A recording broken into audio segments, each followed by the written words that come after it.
Thank you very much. So today we're going to be looking at some of Jesus' teaching on how we handle our resources. And we're going to be looking at Luke 12, starting at verse 13. Someone in the crowd said to Jesus, "Teacher, tell my brother to divide the inheritance with me." Jesus replied, "Man, who appointed me a judge or an arbiter between you?" Then he said to them, "Watch out, be on your guard against all kinds of greed. Life does not consist in abundance of possessions." And he told them this parable. The ground of a certain rich man yielded an abundant harvest. He thought to himself, "What shall I do? I have no place to store my crops." Then he said, "This is what I'll do. I'll tear down my barns and build bigger ones, and there I will store my surplus grain. And I'll say to myself, you have plenty of grain laid up for many years. Take life easy. Eat, drink, and be merry." But God said to him, "You fool, this very night your life will be demanded from you. Then who will get what you've prepared for yourself? This is how it will be with anyone who stores up things for themselves but is not rich towards God." Then Jesus said to his disciples, "Therefore I tell you, do not worry about what your life, what you will eat, or about your body, what you will wear." And he goes on at verse 30. "For the pagan world runs after such things, and your Father knows that you need them. But seek his kingdom, and all these things will be given to you as well. Do not be afraid, little flock, for your Father has been pleased to give you the kingdom. Sell your possessions and give to the poor. Provide purses for yourselves that will not wear out, a treasure in heaven that will never fail, where no thief comes near and no moth destroys. For where your treasure is, there your heart will be also."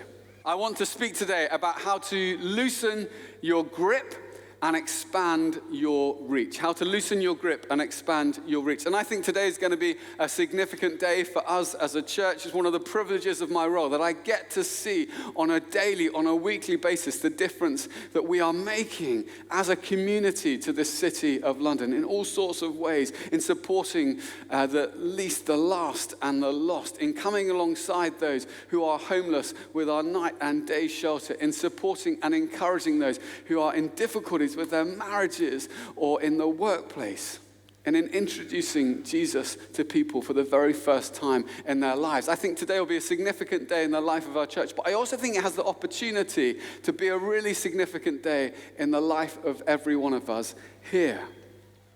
And that's because I believe that Jesus' teaching on money and possessions is every bit as important, as liberating, and as life-giving as his teaching in every other area. But if I'm honest, I haven't always felt like that. Someone once said, "The truth will set you free, but first it will really annoy you." And I think I look back, and a few years ago, if I'd have been in a church like this and someone had been on the stage saying, "Who knows and loves God?" I'd have been like, "Yes." And if they said, "Who wants to worship God with all of their lives?" I'd have been like, "Yes." If they'd said, "Who loves Jesus more than their family?" I'd have thought of my little brother and said, "Yes." And if they'd said, who wants to give their whole lives to God?" I'd have been like, "Yes." They said, "Who wants Jesus to be Lord of their lives?" I'd have been like, "Yes." If they'd have said, "Who wants Jesus to be Lord of their finances?" I'd have been like, "Is this a hypothetical question? Or are you asking me to do something in real life?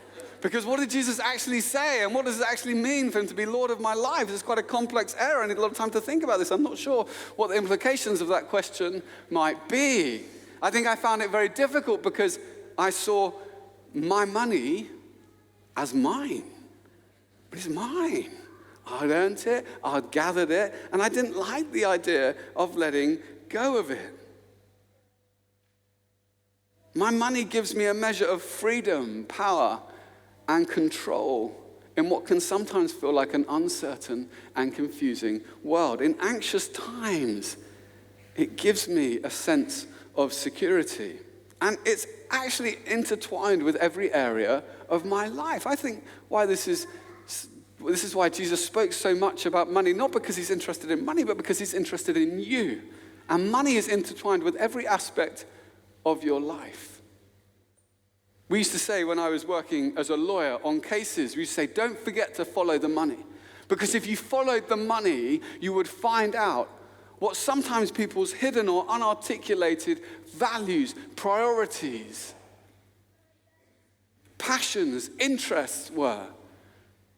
Because your money tends to follow your passions.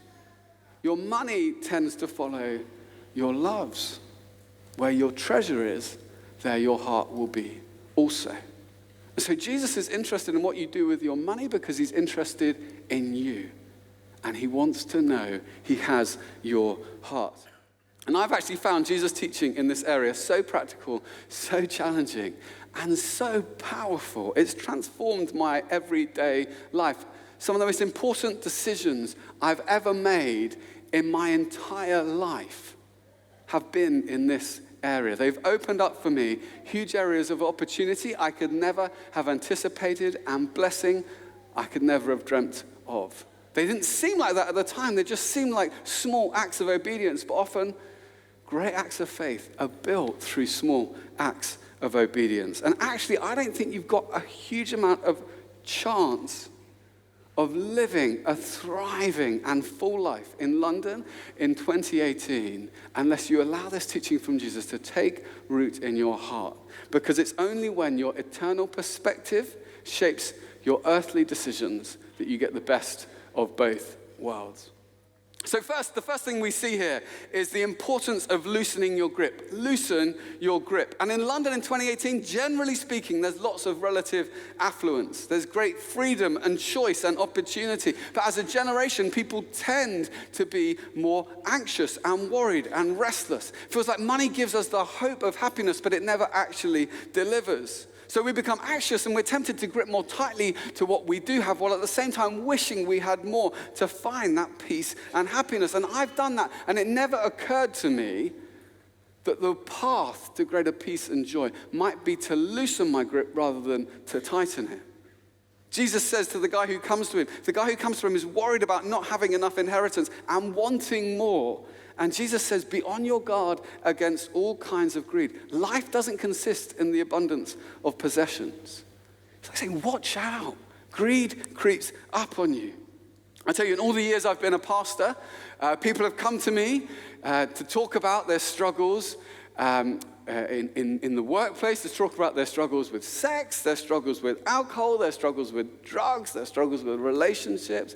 I can only think of one guy, a young guy in his 20s, who has ever come up to me in that time and said, I think I'm really struggling with greed. I just always want more. See, no one thinks they're greedy. I don't think I'm greedy. I've never thought that. And I didn't think there was any risk of that. I didn't think of myself as rich or greedy because, when I looked around me, the people I worked with, they had Bentleys. And I had a Ford Fiesta. So I thought, this... And you'd be in conversations where you'd think, actually, I'm not actually that rich at all. I remember being in one conversation where people were talking about the price of fuel and moaning about it. And I remember thinking, actually, it's not too bad. I can fill up my Ford Fiesta for about 40 quid. And they were going, it's really bad. And I said, well, how bad can it be? And they said, well, last year I spent 600K on fuel. And I was thinking, what are you driving? And they said, well, do you know how much it costs to run a Boeing? And I was like, a Boeing? They weren't filling up a car with petrol. They were filling a private jet with kerosene. They were like, it's a lot of money. It was like, my heart bleeds for you. So tough. But that's the difference. There's always someone to look at and think, well, they're rich. They're a bit more greedy than me. They have a bit more resource than me. But what was happening was that I was earning more and more money and accumulating more and more resources, and it had started to get a grip on my heart. And without me realizing it, it started to occupy more and more of my head. It started to occupy more and more of my focus and my time and my energy and my thoughts. I would think about money a lot of the time. And if there was a crisis or a difficulty, I wouldn't think to pray. I would think, how can my money solve this problem? I trusted in my money. And it kind of crept up on me subtly. And Jesus talks about the deceitfulness of wealth. And I wonder, do you realize that money will deceive you? The money in your hand will lie to your face. If you don't have enough money, it will say to you, if you had a bit more, you would be happy. If you have more than enough money, it will say to you, if you had a bit more, then you would be happy. And it's so subtle. I mean, the story Jesus tells, the land produces an abundant crop, but the thing is, abundant blessings don't always lead to an abundant life. And this guy's response to these blessings is to hoard them. It's crazy. All this seed that could be sown and distributed, he hoards it. He grips them close, and he ends up completely focused on himself. Don't know if you noticed as I read it, he thought to himself, what shall I do with my crops, my barns, my surplus grain? I'll say to myself. And it's so subtle. It happens so easily that we can be focused on getting and keeping. I don't know if you've ever experienced this, that sometimes there's a lot of pressure to kind of accumulate stuff. Like you might think, I'd really love somewhere nice to live, and it's a good thing. There's nothing wrong with these things. You think, I really need a house, so I'm going to focus all my energy on getting a house. And then you get a house, and you think, well, actually, it's nice to have a house in London and a house somewhere else. So you get another house, and you kind of get that. And then you think, actually, I need to drive to my house. So you think, maybe I'll get a nice little car. It's got to be a nice enough car so people at work don't think I look ridiculous. And you get a really nice car, so you get hold of that. And then you think, I can't really enjoy these things unless I've got a bit more accumulated money. So you start to get some disposable income, and you gather all that together. And it's actually quite hard to keep track of all the stuff you've got. And you need a phone as well, because what's life without a phone? And of course you need a bowler hat, because I assume this is what lots of people wear on Mondays, but I don't know. But Jesus talks about, clothes and things like that, and you kind of gather all this stuff, and what happens is you become more and more focused on the things in your hands, more and more focused on your needs, less focused on other people's, more and more focused on your purposes, less focused on God's purposes, and you start to accumulate more and more stuff. And blessings which were entrusted to you, you tend to grip tightly just because they take up so much of your focus. And the thing is, the tighter you grip your blessings, the smaller your world will become. Look at this man. He starts with abundant blessing. He ends the story Jesus tells entirely on his own, having a conversation with himself. The tighter you grip your resources, the more your world will shrink. But it doesn't have to be that way. You can release your grip. Say, actually, yeah, I have been blessed with all sorts of things. I've been blessed with houses, so I can kind of see how I might be able to use that resource. I've been blessed with a Porsche, which is smashed, and you can distribute it. I've been blessed with disposable income, and actually, I don't need to hoard it in my account. I can sow it and see how it might grow for the kingdom and what God might want me to use it for to expand his kingdom. You can use all these things for yourself entirely, or you can use them and distribute. I don't know what good that is, but you can distribute it in some way to help grow the kingdom. You can take these things and you can release them. And as you give generously, your world starts to grow because you start to meet people you would never have otherwise met. Opportunities start to come. We're told that as you sow generously, you reap generously. In all sorts of ways. God, who's a generous giver, gives you everything you need so that you might be generous on every occasion. Why? Because it's who he is. He loves a generous giver because God is a generous giver, and he wants you to be a generous giver. And this isn't some kind of add-on to the Christian life. This is who God is and what God does. God loves so much, he gave Jesus for you. Jesus loved you so much, he gave his life for you so that you might know love and joy and peace and freedom and eternal life. And when you see that, when you glimpse that, it changes things. Because then you can start to take your eye off your possessions because you realize you are his treasured possession and his eyes are firmly on you. You can start to release your grip on the things you have in your hands that give you a sense of value because you know he has given you infinite value. And he's taken hold of you, and what he takes hold of, he will never let go of. When you see that, it changes things, and you can loosen your grip. But then how do you expand your reach? I mean, you have to loosen your grip to expand your reach, but that's not all there is to it. And if I'm honest, I used to see giving to the church as kind of like an obligation I just had to perform. Like it was just part of the package deal. I like coming along, I like the worship, and it was part of just things you did at church, was you gave to the church. Like it was almost like a church tax. And because I saw it that way, I found a number of obstacles in the way as I tried to do it. Firstly, I found it surprisingly hard to actually do it. I was really happy to think about it. I was really happy to play around with percentages in my mind. I was really happy to have conversations with my church leadership about whether we talked about it enough or too little or too much. Really happy to engage on that level. But when it actually came to giving, I always found there was a bit of a barrier. It never really seemed like a good time. I was trying to establish myself in my career. I think it's not the right moment now. Or then, I was trying to kind of do other things. And I just thought, well, maybe next week, next month, next year. I'd say, thanks so much, Pastor. Inspirational talk. Really challenged by it. What's for lunch?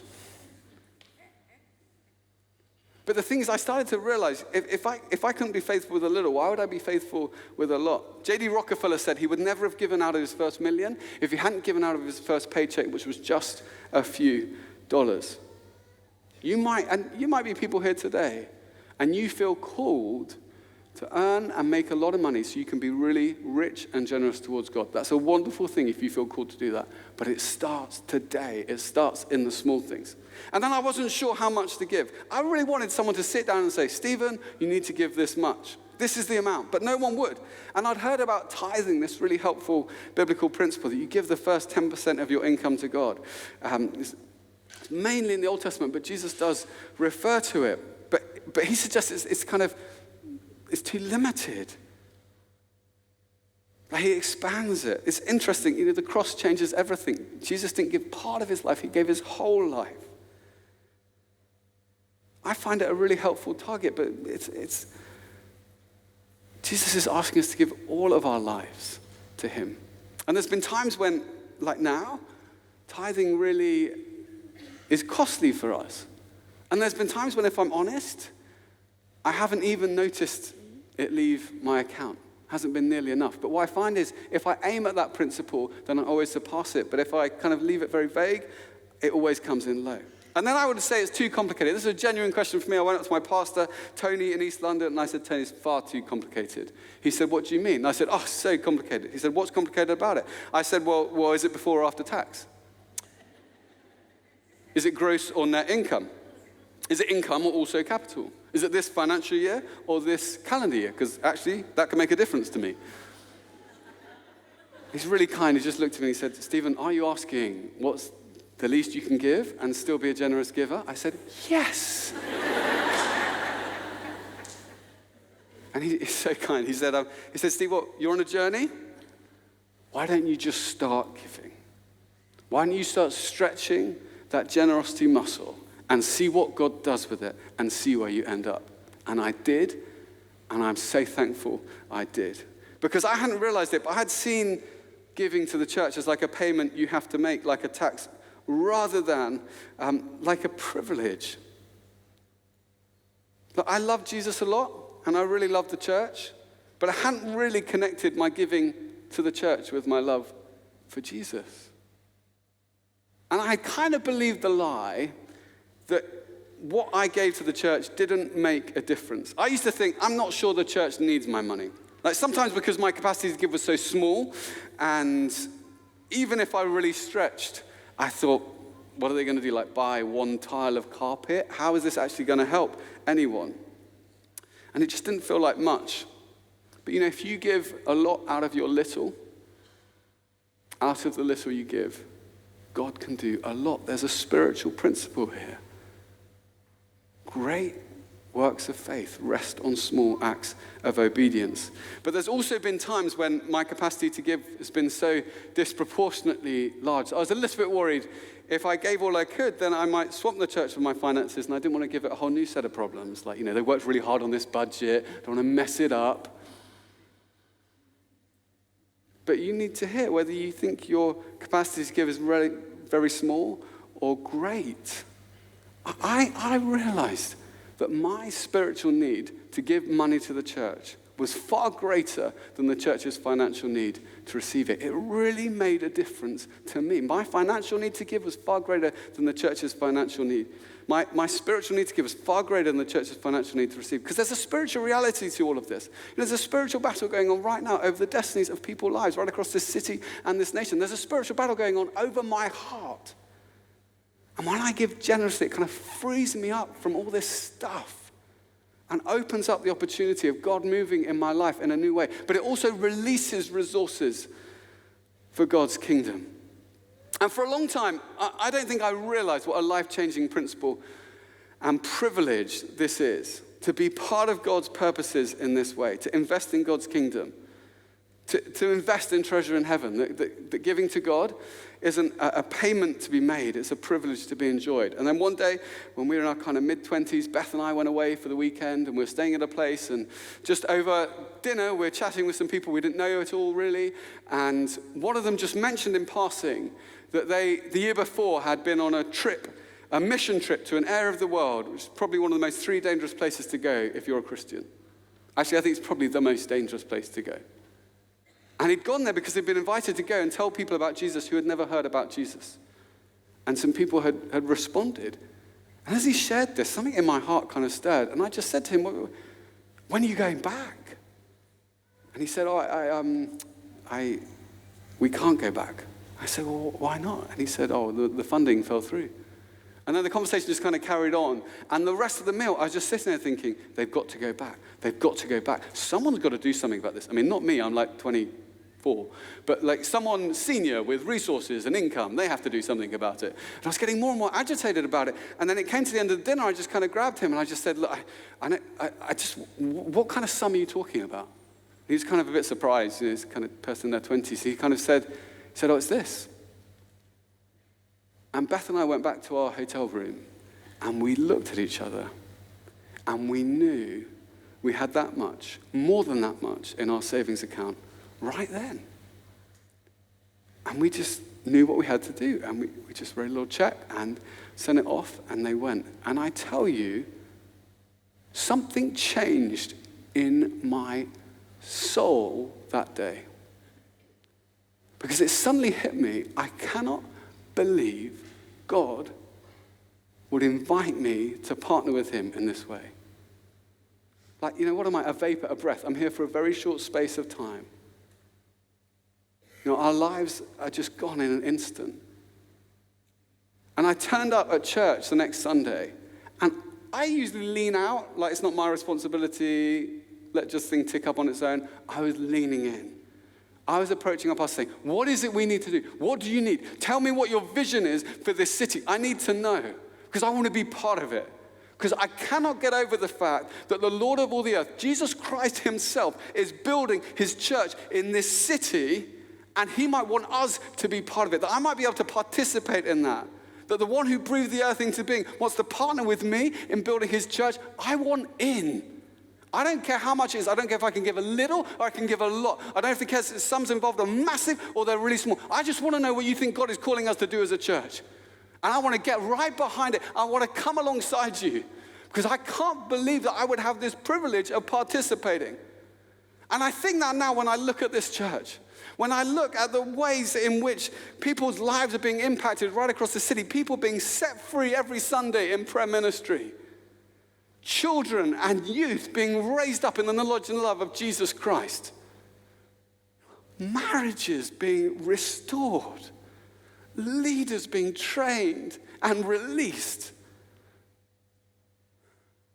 the least, the last, and the lost, the poor, the oppressed, and the marginalized being gathered in debt advice, in our night shelter, in our day shelter, given clothes and food and advice to get into work. When I see those lives being transformed in that way, right across this city, and then I see that we're at this church in this city at this time. I can't believe we have the privilege of being in London in 2018 at this church, where God has positioned us in one of the most influential cities on the face of the globe, at a critical moment in its history when people from across the nations are gathering here.